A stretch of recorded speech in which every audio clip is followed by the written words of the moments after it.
தென்னாட்டு Bernard Shaw, பேரறிஞர் அண்ணா பிறந்த மண்ணில் எங்கள் பேரியக்கத்தின் அண்ணா வருகிறார் உங்களிடம் பேசுவதற்காக.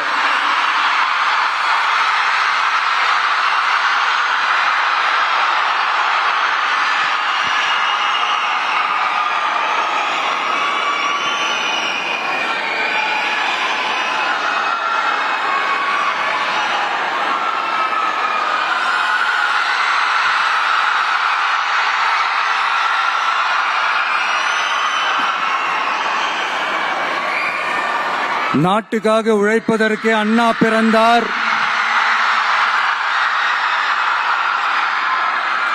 பொது நலத்தில் தானே நாள் முழுக்க கண்ணா இருந்தார் அப்படின்ட்டு எம்ஜிஆர் அவர்கள் ஒரு பாட்டு ஒண்ணு பாடி இருக்கிறாங்க, கேட்டிருப்பீங்க. அப்படிப்பட்ட நம்ம காஞ்சி தலைவர் அறிஞர் அண்ணா அவர்கள் பிறந்த மாவட்டம் தான் இந்த காஞ்சிபுரம் மாவட்டம்.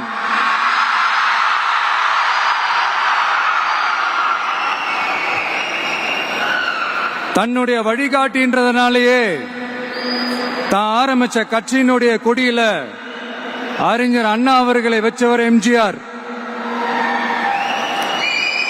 ஆனா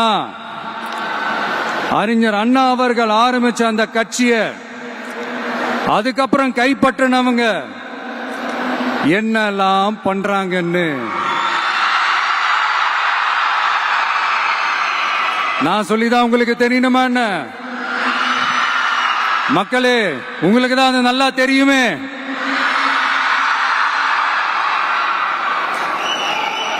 தனிப்பட்ட முறையில் எங்களுக்கும் அவங்களுக்கும் எந்த பிரச்சனையும் கிடையாதுங்க. எந்த வாய்க்கா வரப்பு தகராறுலாம் எதுவுமே கிடையாதுங்க.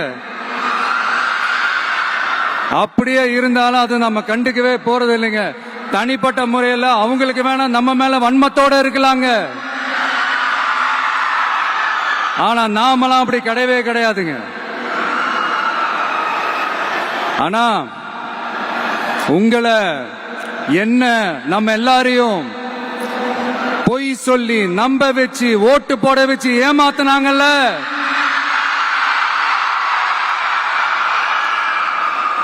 அப்படி ஏமாத்தி ஆட்சிக்கு வந்து நல்லது செய்யற மாதிரி நடிக்கிறாங்கல்ல, நாடகம் ஆடுறாங்கல்ல, அவங்கள எப்படி நம்ம கேள்வி கேட்காம இருக்க முடியும்? அதனால அவங்கள நம்ம கேள்வி கேட்காம விட போறதே இல்லை.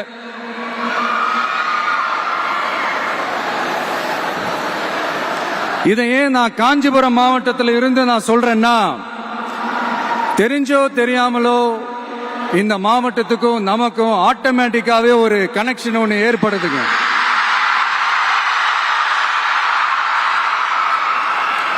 ஏன்னா நம்மளுடைய முதல் கள பயணத்தை தொடங்கினதே பரந்தூர்ல இருந்துதான்.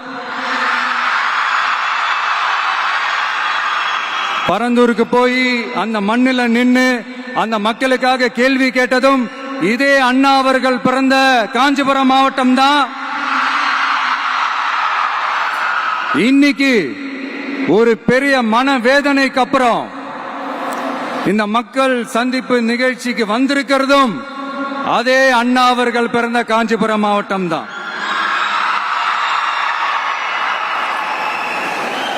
அதனால நமக்கு எல்லாமும் கொடுத்த நம்ம மக்களுக்காக எல்லா நல்லதையும் செய்யணும். அதுவும் சட்டப்பூர்வமாக செய்யணும், அங்கீகாரத்தோட செய்யணும், அதிகாரப்பூர்வமாக செய்யணும், ஒட்டுமொத்த தமிழ்நாட்டு மக்களுக்கும் செய்யணும், ஒரே மாதிரி செய்யணும், ஒரே எண்ணத்தோட செய்யணும். அந்த ஒரே லட்சியத்தோட தான் நாம் அரசியலுக்கே வந்திருக்கிறோம்.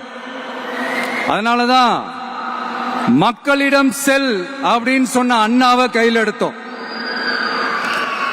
அவங்க சொன்ன மாதிரி மக்களை நோக்கி போறோம். ஆனா மக்களிடம் செல்னு சொன்ன அண்ணாவை மறந்தது யாரு?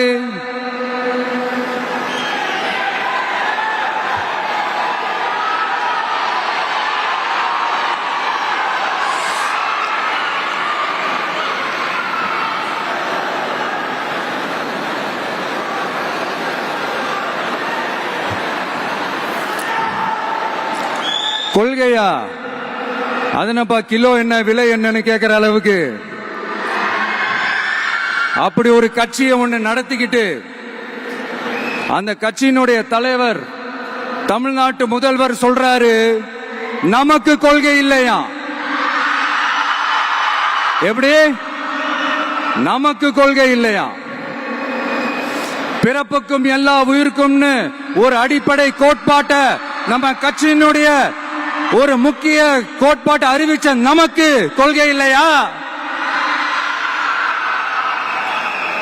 எல்லாருக்கும் எல்லாமும் கிடைக்கணும், சமூக நீதி கிடைக்கணும், அந்த சமூக நீதி உண்மையான சமூக நீதியா இருக்கணும், சாதிவாரி கணக்கெடுப்பு நடத்தணும்னு ரொம்ப ஸ்ட்ராங்கா சொன்ன நமக்கு கொள்கை இல்லையா?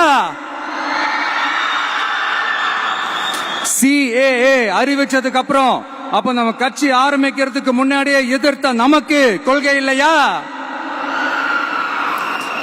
வகுப்பு சட்டத்தை எதிர்த்து உச்ச நீதிமன்றத்துக்கு முதல்ல போன நமக்கு கொள்கை இல்லையா? நீட்ட வந்தா ஒழிச்சிருவேன், நீட்ட வந்தா அழிச்சிருவேன், ஆட்சிக்கு வந்தவனே ரத்து செய்யறது நீட்ட தான், அப்படி இப்படின்னு கதையெல்லாம் விடாம கல்விய மாநில பட்டியல சேர்க்கணும்னு சொன்னதோட மட்டும் இல்லாம அதுக்கு ஒரு இடைக்கால தீர்வை சொன்ன நமக்கு கொள்கை இல்லையா? சமத்துவம் சம வாய்ப்புன்னு ரொம்ப ஸ்ட்ராங்கா சொன்ன நமக்கு கொள்கை இல்லையா? இப்படி கொள்கையை வெறும் பேச்சில மட்டுமே பேசிக்கிட்டு எல்லா கொள்கையும் அண்டர் கிரவுண்ட்ல அடக்கி வச்சுக்கிட்டு என்னமோ இவங்களுக்கு மட்டும்தான் எல்லா கொள்கையும் குத்தகைக்கு எடுத்த மாதிரி, இவங்க கொள்கையே கொள்ளை தானே. எப்படி? இவங்க கொள்கையே கொள்ளை தானே. இதெல்லாம் மக்களுக்கு யாருக்கும் தெரியாதுன்னு நினைச்சிட்டு இருக்கீங்களா?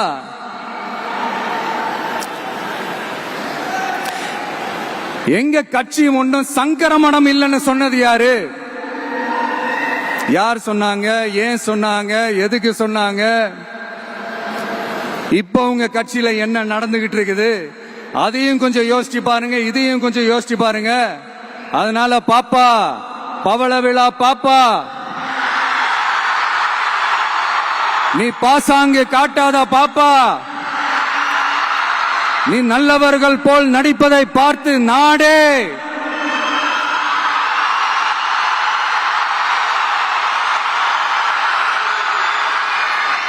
பாப்பான்னு சொன்னோம். அப்ப கூட பாத்தீங்கன்னா பாப்பான்றது ரொம்ப ஆசையா பாசமா சாஃப்டா தான் சொன்னோம். அதையே நீங்க அதிர்ச்சியா எடுத்துக்கிட்டீங்கன்னா அதுக்கு நாங்க என்ன பண்றது? அதே நீங்க விமர்சனம்னு சொன்னீங்கன்னா நாங்க என்ன பண்றது? இன்னும் நாங்க விமர்சனம் செய்ய ஸ்டார்ட் பண்ணவே இல்லையே, இன்னும் நாங்க அடிக்க ஸ்டார்ட் பண்ணவே இல்லையே, அதுக்குள்ள அலர்னா எப்படி?